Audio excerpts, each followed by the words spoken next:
मंच पे उपस्थित हम सभी की जामा से विधायक रहे सीता सोरेन जी, मंच पर उपस्थित बोरियो से निवर्तमान विधायक रहे।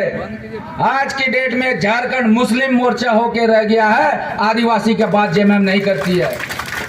आदिवासी का बात जेएमएम करना बंद कर चुकी है, इसलिए क्योंकि मुसलमान में उसको वोट बैंक दिखता है और आदिवासी लगता है कि वो भाग के कहां जाएगा, सब तो तीर धनुष में मारेगा वोट। यही सोचता है, यही सोचता है ना नेता कि जब बरेट होगा, लिट्टिड़ पारा होगा, शिकारी पारा होगा तो आदिवासी जाएगा कहाँ? तीर धनुष है, तीर धनुष का निशान में जाकर वोट मार देगा। इसीलिए उसको क्या करना है, उसको हटाओ। मुसलमान का तुष्टीकरण करो, मुसलमान को रिझाओ ताकि मुसलमान कहीं भागे ना। यदि मुसलमान भाग गया तो यहाँ से हम लोग सारे के सारे सीट हार जाएंगे।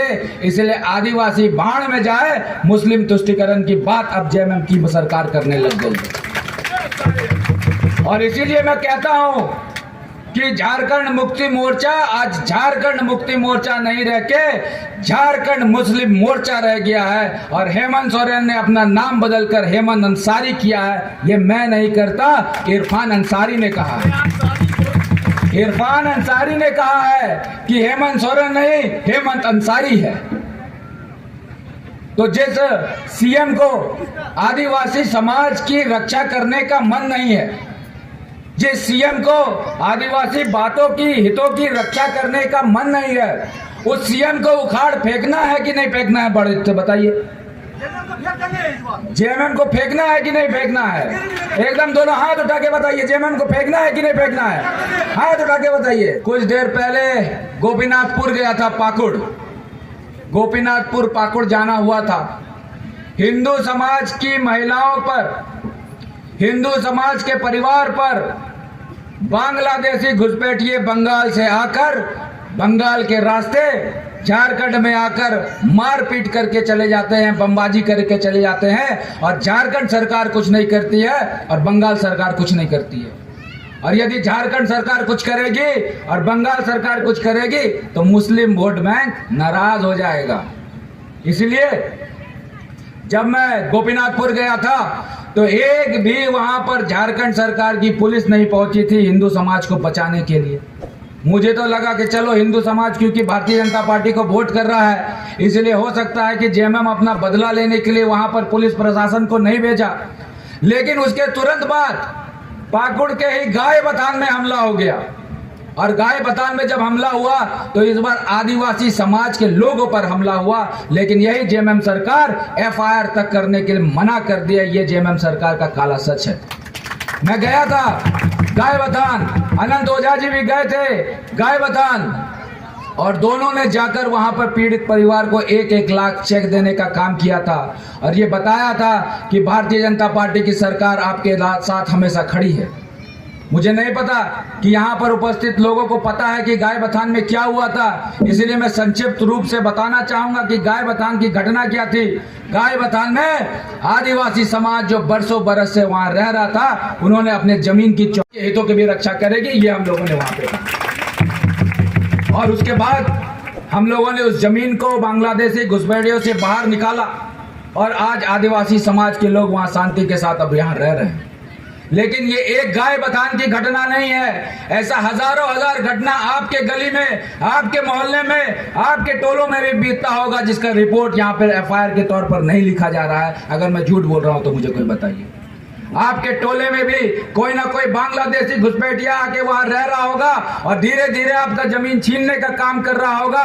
कोई वहां बर्तन बेच रहा होगा, साड़ी बेच रहा होगा और धीरे धीरे आकर वहां रहने का काम कर रहा होगा। और कुछ साल बाद वही बांग्लादेशी घुसपैठिए आपकी जमीन को छीन लेंगे और आप कुछ नहीं बोल पाएंगे, क्योंकि जेएमएम की सरकार बांग्लादेशी घुसपैठियों के तुष्टीकरण पर विश्वास रखती है, उसके वोट बैंक पर विश्वास रखती है। इसीलिए अपनी जमीन की रक्षा करनी है, यदि अपने परिवार की रक्षा करनी है, यदि अपने समाज की रक्षा करनी है तो बांग्लादेशी घुसपैठियों को यहां से भगाना होगा। चाहे पाकुड़ को, साहिबगंज हो, तमाम जिला से बांग्लादेशी घुसपैठियों को भगाने का काम करेंगे। और ये काम कैसे मुमकिन होगा? ये काम तभी मुमकिन होगा जब भारतीय जनता पार्टी की सरकार फिर से यहाँ बनेगी। और भारतीय जनता पार्टी की सरकार जैसे बनेगी, आदरणीय गृह मंत्री अमित शाह जी ने कहा है कि चुन चुनकर हम लोग बांग्लादेशी घुसपैठियों को बांग्लादेश भेजने का काम करेंगे, तभी मेरा आदिवासी समाज यहाँ पर सुरक्षित रह सकता है। इसीलिए मैं सभी लोगों से अपील करूंगा कि आप चाहते हैं बांग्लादेशी घुसपैठियों को भगाना, पाकुड़ से, साहिबगंज से आप चाहते हैं कि बांग्लादेशी यहाँ से भागे ताकि यहाँ पर समाज सुरक्षित रहे। एक बार जोरदार हाथ उठा के बताइए, चाहते हैं कि नहीं चाहते? एकदम चाहते हैं कि नहीं चाहते? अपने जमीन की रक्षा करना चाहते हैं कि नहीं चाहते हैं? अपने परिवार की रक्षा करना चाहते हैं कि नहीं चाहते हैं? तो सभी बांग्लादेशी घुसपैठियों को बाहर निकालने का काम हम लोग करेंगे। यही हेमंत सोरेन की सरकार ने कहा था, हम 1932 ले आएंगे। आदिवासी समाज हो, मूलवासी समाज हो, इन सब ने यहाँ पर रहने का काम किया है, यहाँ के खेतों को सींचने का काम किया है। बरसों बरस से मुझे तो पता नहीं कि मेरे दादा परदादा कब आके बसे थे। आपको शायद पता नहीं होगा कि आपका समाज कब से यहाँ रह रहा होगा। सभी को 1932 से प्यार है, प्रेम है, सभी चाहते हैं कि 1932 आए। इसीलिए कांग्रेस जेएमएम ने इसको अपने मैनिफेस्टो में भी डाला था। आज मैं आपसे पूछना चाहता हूं, 1932 लागू हो गया क्या? जो जेएमएम की सरकार ने वादा किया कि 1932 ले आएंगे, मैं आपसे पूछना चाहता हूं 1932 लागू हो गया क्या? क्यों नहीं हुआ? कौन पूछेगा? लोबिन हेम्ब्रम जी ने सदन के अंदर पूछा 1932 का क्या हुआ, उनको बाहर का रास्ता दिखा दिया गया। सीता सोरेन जी ने पूछा 1932 कब लागू होगा, उनको बाहर का रास्ता दिखा दिया गया। चंपई सोरेन जी ने पूछा 1932 कब ला रहे हैं, उसको बाहर का रास्ता दिखा दिया। और आ कौन गया? इंटू पिंटू सिंटू सब बिहार के लोग आके यहाँ पे बैठ। तो आप पूछेंगे कि नहीं पूछेंगे आने वाले चुनाव में, जब हेमंत सोरेन जी आएंगे कि आप 1932 की बात करते हैं लेकिन आपके अगल बगल वाले लोग बिहार के क्यों हैं, तो उनका जवाब जरूर आपको सुनना चाहिए कि क्या बोलते हैं। लेकिन आपको पूछना पड़ेगा। अगर आप नहीं पूछेंगे तो वो जवाब भी नहीं देंगे, सिर्फ वोट कर देंगे तो वो बोलेगा इससे क्या फर्क पड़ता है।